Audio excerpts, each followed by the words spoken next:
1980, further enhancing and getting more power into the Federal Reserve. This was the time when they introduced this idea that we could use anything, or the Federal Reserve could use anything as an asset to collateralize our Federal Reserve note. See, in the old days, you'd have gold and silver as collateral to issue a note, which isn't too bad. You know, it's collateral, and it would restrict the monetary authorities, and it would be a certificate. You know, it would be a guaranteed certificate. But it was then that they changed it to say that you could use any asset, even a foreign bond. So it's true now that you can use, and they have, used foreign bonds, they put them in the Federal Reserve, and that's the backing. That's the collateral for our Federal Reserve note. That's how strong our currency is. You wonder how the currency works. It doesn't deserve to work.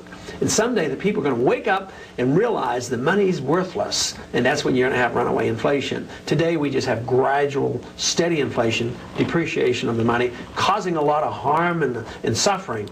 But one day the country's going to wake up and there's going to be a catastrophe. I want to focus on the Federal Reserve itself for a moment, in that I wonder, you know, what percentage of the people know that the Federal Reserve is not really a part of the government, a privately owned corporation, and who owns that, you know, the Federal Reserve? Well, do you have a comment on that? Well, I think very few people understand how it works because the members of Congress weren't really very much aware of it. But I think it's a little bit worse than just saying it's private. You know, if it were just private, they'd have to live within the laws of the land of fraud, and they would have to be a public corporation. And, you know, if there's a public corporation, you have a right to know what your corporation is doing if you own stock. And be audited. Here it's secret, but where do they get their power? Is it the power of the marketplace that creates this corporation? No, they, in addition to being very secretive, have their authorization, their creation from government. So the government creates them, and they create a special thing. So it's much worse than just being a private corporation. It is a very secretive, private, government-ordained corporation that has the power to counterfeit money.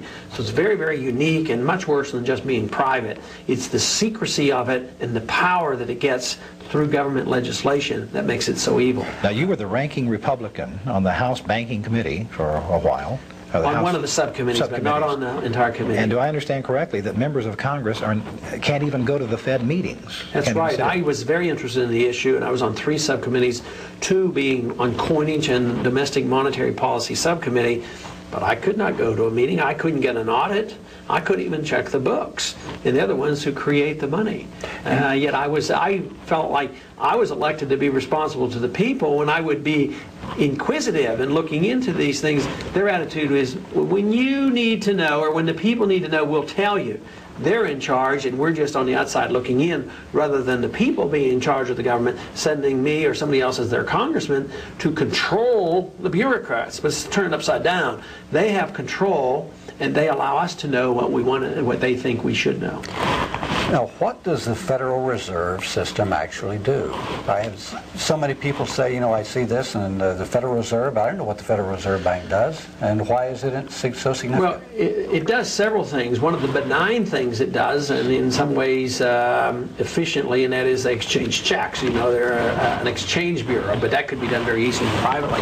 The real evil that they do is they create money and credit. If the federal government runs up a debt, and they tend to have a habit of doing this, you know, and Congress is, you know, run by Republicans and Democrats, so they all spend money, they run up the debt. Of course, they when they spend, they have to tax us.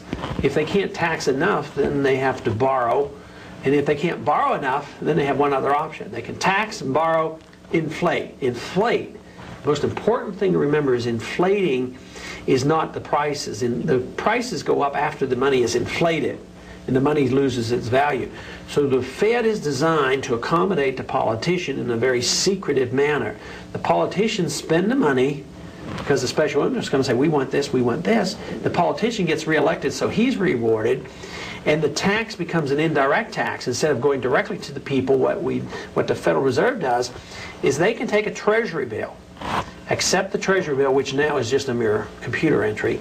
They accept the Treasury bill of $10 billion. And they give Treasury $10 billion in their checking account. Where did the Federal Reserve get the money? Right out of thin air, right from heaven. They create the money, they put it in the checking account, and the Treasury spends it. And then that means that the people who got that money immediately get to spend it, and it has value. But as it circulates in the economy, the value, the purchasing power of the money goes down, and then you have prices going up. The bad part about this is not everybody suffers equally. If the money supply went up 10% and every one of us had the cost of living go up identically 10%, there wouldn't be nearly the great harm. But because of the system, it's designed literally to benefit the politicians and the bankers and big corporations, those who get the money. They get the money, they get the benefit, and then somebody else in a year or two or three suffers the consequences. We read about the Federal Reserve as a banker's bank, and we see them that they raise the discount rate or they increase the money supply. What do all these things mean? Well, the banker's bank means literally that the bankers are required to put their deposits in the Federal Reserve System, and they're accountable to the Federal Reserve System. They have to send in the reports to the Federal Reserve, and the Federal Reserve has all these regulations and rules, so they control the whole entire banking system. If in their efforts to fine-tune, although they literally destroy the money, they don't want to destroy the money. They want to control things, so when inflation gets perking along, they're aware of the same economic thoughts that I'm aware of, and they know that if they're not a little bit cautious about this, they could have, runaway inflation, so they tend to back off. But they benefit from the backing off. That means they tighten the credit, raise the interest rates, and cause a recession. And they do it in the name of saving the economy, which they have to, or the currency gets out of control. But if they know it's coming, then they benefit on it too. Then they benefit. They know then to be in cash and earn high interest rates, and the banks benefit by it. So they, whether the economy is going up or down, if they're designing the policy, they can catch the swing. So it's the inside information that they have. But if they didn't give the recessions, which are literally the results of the inflation, the system would crumble much faster. But our argument as hard money people is that in spite of their arrogance to think that they can keep this going forever, and as powerful as they are, the market is more powerful. See, for decades they kept the gold price at $35 an ounce. They said, we will regulate the price of gold. But they kept printing the money. The market finally broke down the price of gold. Well, the marketplace will finally win out, and the people will wake up and say, it's all a paper, it's all a scam. And that's when there's chaos, and that's when the bankers realize they're getting out of control, and that's when the connection of the bankers to the politicians is critical, because then power is threatened. So that's when they come down with political controls of our lives. That's why the emergency powers are already written. The president can declare an emergency and take over the industries and take over our lives and confiscate the gold.